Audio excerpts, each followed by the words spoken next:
Mitford হাসপাতালের সামনে আলোচিত ব্যবসায়ী সোহাগ হত্যা মামলার পেরিয়ে যাচ্ছে 4 সপ্তাহ। একদিন হয়তো আমি থাকবো না করে, কিন্তু অনেকদিন বেঁচে থাকার খুব ইচ্ছা আমার। দুটো সন্তান, হাতে গোনা কয়েক আসামি গ্রেপ্তার হলেও এখনো ধরাছোঁয়ার বাইরে মূল আসামিরাই। অথচ জনসম্মুখে দিব্যি ঘুরে বেড়াচ্ছে সেসব আসামির একজন টিটো।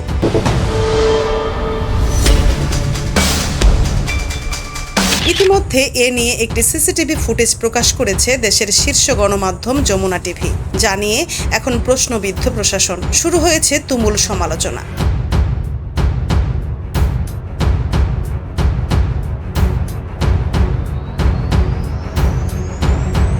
সিসিটিভি ফুটেজে দেখা যায় একটি বাসার গেটে মোটরসাইকেল, তার পাশেই অভিযুক্ত টিটু দাঁড়িয়ে এদিক ওদিক তাকিয়ে মুখে মাস্ক পরে মোটরসাইকেল নিয়ে বের হন, যা একটি মার্কেটের ভেতর দিয়ে বের হবার বিকল্প রাস্তা হিসেবে ব্যবহার করছেন তিনি। এর আগে 9 জুলাই সন্ধ্যা 6টার দিকে রাজধানীর স্যার সলিমুল্লাহ মেডিকেল কলেজ হাসপাতালের 3 নম্বর গেটের সামনে পাকা রাস্তার উপর একদল লোক লালচাঁদ ওরফে সোহাগকে কুপিয়ে ও পরে এলোপাথারি পাথর নিক্ষেপ করে নৃশংসভাবে হত্যা করে। মৃতদেহের উপর নৃত্য করতে করতে দুর্বৃত্তদের স্লোগান দিতেও দেখা যায়।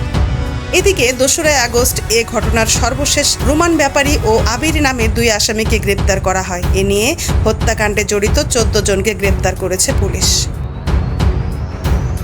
মারিয়া নূর, নিউজ ডেস্ক, সময়ের কলম।